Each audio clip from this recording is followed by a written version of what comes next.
made me report it. So it goes out there. That's where it goes. We report all of our overdoses, and we overmap our crime with our overdoses to see where we can go get the individual. And I spoke to you before, if the individual doesn't get in front of a diversion court, I can't help him. I just continually lock him up and again until he dies. And then we got to speak to the mother and father.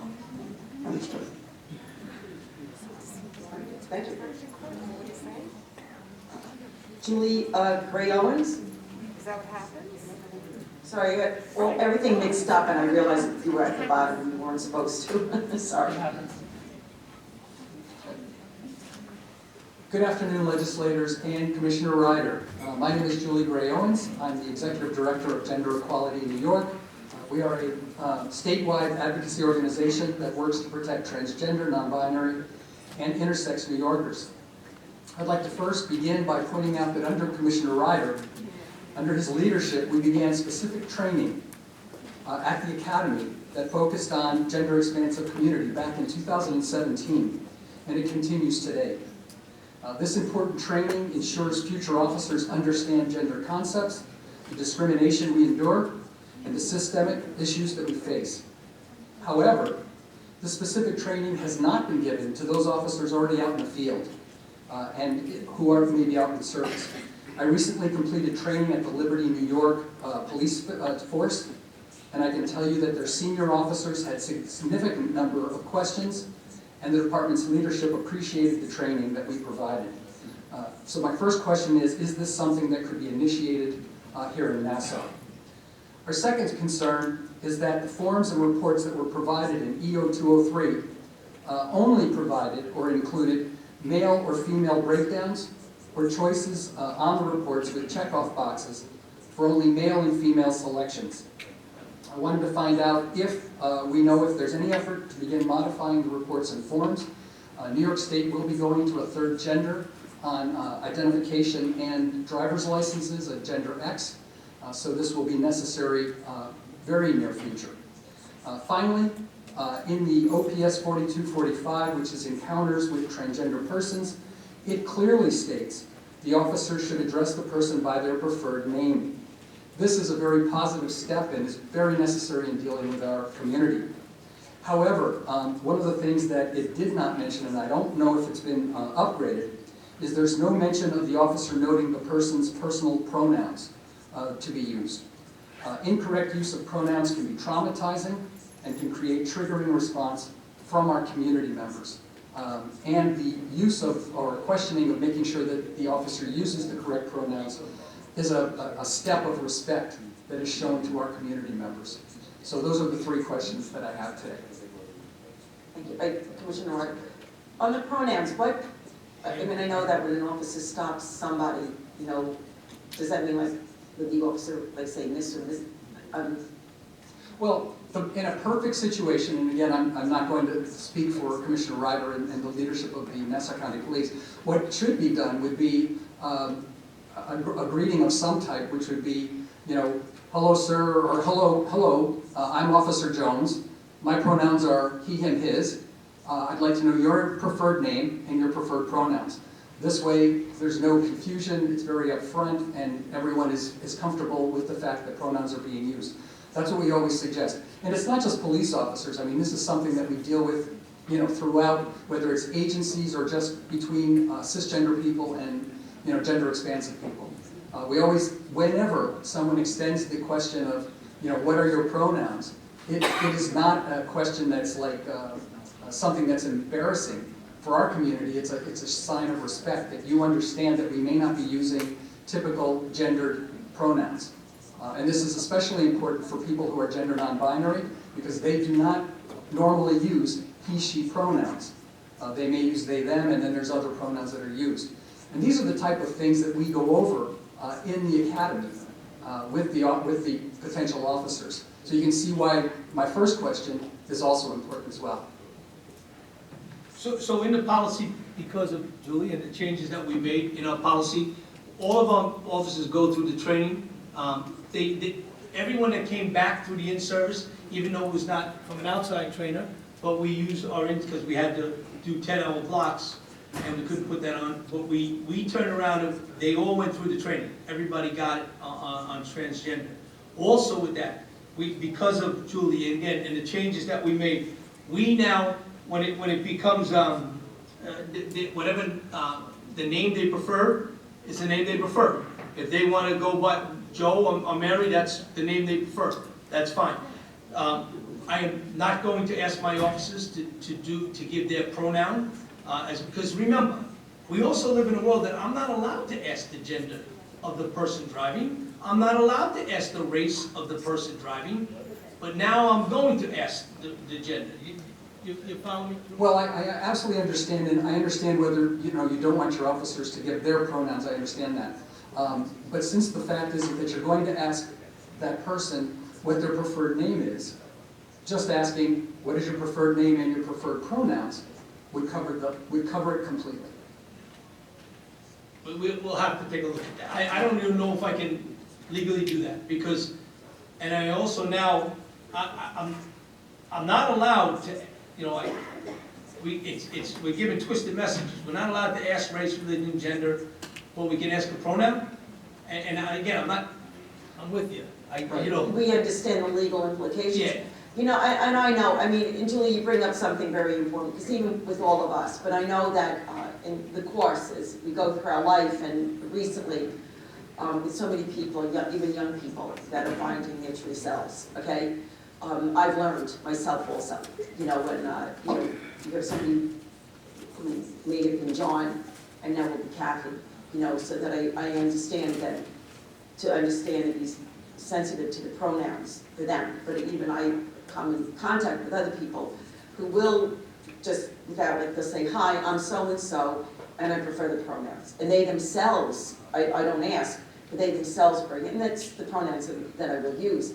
I think with all of this, and I understand the constraints of our police department, asking some of the questions, because it may be perceived as maybe they're trying to bully me or whatever, and I may not be right, I may be wrong, but I guess it's something that we can consider, but maybe moving forward as a society, we ourselves also have to become more aware that this is an issue that can impact a lot of people, and I think that we all have to start getting into the habit ourselves of being aware of some people using different pronouns, different names, especially the non-binary, to be aware, but it's not, When we and the officers themselves may find it eventually over time, it may become very more. We have the name on the license, Yeah. and we have the name that they Yeah. prefer. We put them both on a report, if there was an arrest involved. And we're very respectful, and again, that's because of the help that Julie has given us, and I thank her for that. She's done that. But I can never, if I'm not allowed to ask you your race, gender, or religion, I can't tell my cop that he's got to give up his pronoun. And again, it's just something that But let me ask you though, if I'm stopped and, the officer, but I want to be known as my pronouns are he and him. If I'm stopped by an officer, would the officer then write that down? Like say, Yeah. Denise Ford stopped for going through a red light, prefers he and him. Yeah. That would be something, we could start this We'll have process. to look at how we Because got to it is change the important. computer system, Yeah. but in the arrest system, we do that. Okay, We do that. we have to do more. Well, one of the last questions I do want to ask, though, Commissioner, you talked about the training that you went through, and I appreciate that. However, one of my concerns is that most likely that training was done by a cisgender person. Additionally, I'll stack my training up with any of your 10-hour training, and I will guarantee you that there is parts of the training that you received that is certainly missing. So my concern is that it's wonderful, terrific. However, it's not the kind of training that's going to protect my community. I've been through enough of LGB training where they forget the T, or they give 2 seconds of training for trans people and non-binary people. It's going to be a real issue as we go on. When you stop a driver and you get a driver's license that has an X, it's happening, and it'll be happening this year. So it's something that we have to deal with. The Gender Recognition Act was passed this past year. It is now law. The DMV is working on it right now as to when they're going to have that Instead of a out. name, it'll just be an X? There will, from a standpoint of your sex, Oh, you did. it will be MFX. Okay. And so an X person, good luck with the pronouns. And what you don't want is you don't want to have a crisis, where, police officer's just doing his job. He's not trying to do anything evil or anything wrong, but he doesn't realize that by saying, this person looks like a male, I'm going to say sir or him, and he triggers that person, and depending on their mental health condition, you may escalate a situation which should have been a no problem at all into something which becomes more serious. I will tell you that there are other police departments around New York State that are not having a problem with using pronouns. So I appreciate your concern, and I know you have to look it up and all that good stuff. But the reality is, this is something that looks very, very small and almost insignificant. But as we all know, especially in regard to during this period of time when people's heightened mental health issues, are off the charts, something as simple as, I called them sir, they looked like a man, what did you want me to do? And this person went off and created all kinds of disturbance and problems. It's just not something that we want to see here in Nassau County. Yep. So I just bring this up so that we make sure that we're looking at it and we're talking about it. I thank you again. Thank you. Thank you. Thank you. Gary Oval, I hope I'm saying your name right.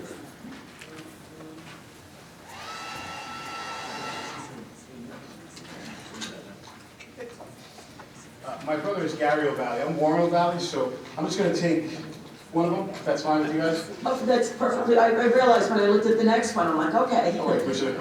So I'm Warren O'Valley. My mother is Sylvia O'Valley from Centralized Community Patrol. Her organization sparked the Neighborhood Watch around the nation.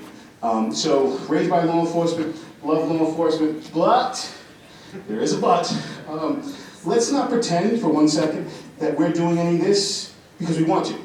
George Floyd is why we're doing this. The disgraceful Governor Cuomo is why we're doing this. That's why we're doing these reforms and stuff, because police has acted ill-willed throughout time. We're trying to change it. Body cams are doing certain things. When ending qualified immunity happens, there'll be more transparency, because we're going to end qualified immunity. We're definitely going to do that. That's happening. Get on board, or retire, I'm not really sure. But this is the question I have. You talked about body cams and the management. I don't like the fact that the cop is able to control when it comes on and when it comes off. If they're on a shift, it should just stay on. That's one. Two, you're altering with what you said, kind of, that you can erase if a person's naked or not naked, and you can delete it. So you're going to alter the video prior to getting to the DA's office or the AG. That would be a problem for me in a large part. Let's get now to jobs. The black and brown community, there was high numbers of them coming for recruitment. But when you have 5,000 people in the black and brown community coming for a test and only 56 get hired, I think you need to incentivize that for the hiring treatment. I think you need to go into our communities and say, hey, we want you, we need you, we care for you, we want you to help us become better. You have to incentivize it, like they're doing the freaking vaccine. Incentivize why we should become law enforcement. Because the last I checked, one, maybe he's Hispanic. Who else? Is there any other cop here that has Hispanic or black? Because I don't see it. That's your force. That is not acceptable, Commissioner Ryder. It is far from acceptable that you act like this. You have the ability and the responsibility to change things and make things better for everyone. Equality comes at all cost. But if you don't want equality, just tell us. We're human beings, we can handle it, and then we'll take you to court. Because we will take you to court. It's just, the arrest records, you're altering it. Just to let you know, and you're fabricating. Oh, Nassau residents, not Nassau residents. Okay, you want to do both? Also do it as a whole. Because when you do it as a whole, you're going to see it's a 4 or 5 to 1 ratio to whites to blacks. That is a whole number. No. It's Nassau, No, and no. it's not Nassau residents. Data. Excuse me, is sir. I would like you to direct your questions up to us and your comments. This is how we're running this. That's really, look, at the end of the day, I just want to make this clear, this is my last statement. During the pandemic, crime in New York State was down 33%, throughout the nation as well. So the so-called murderers, gangsters, rapists, drug dealers took off to take care of their grandparents, their children, their mothers, their wives. But then the George Floyd incident happened. So if the so-called true criminals took off from committing crimes, why didn't the cops? That's the reality I want. I want to share that with you guys. Because cops are still killing unarmed civilians throughout the nation. Unarmed civilians. That's the key word. Unarmed civilians. And they were of color. So, it's really it. It's my statement. If you want to answer those questions of the data, that would be great. If you want to answer the questions about the altering, that would be great. Because even Legislator Szilagyi asked, he asked straight out for the Nassau residents and the non-Nassau residents, what about for the whole? Is there a number for the whole? 'Cause I And didn't we hear. will, sir, we will get that data as Legislator Szilagyi has requested, and we will work with the police commissioner in regard to the information that they're getting. We do look at this very seriously, every single one of us. You know, as I stated, maybe we aren't the experts in accountability up here, but I'll tell you something. We've all been elected by the residents in our district, and we take our jobs quite seriously.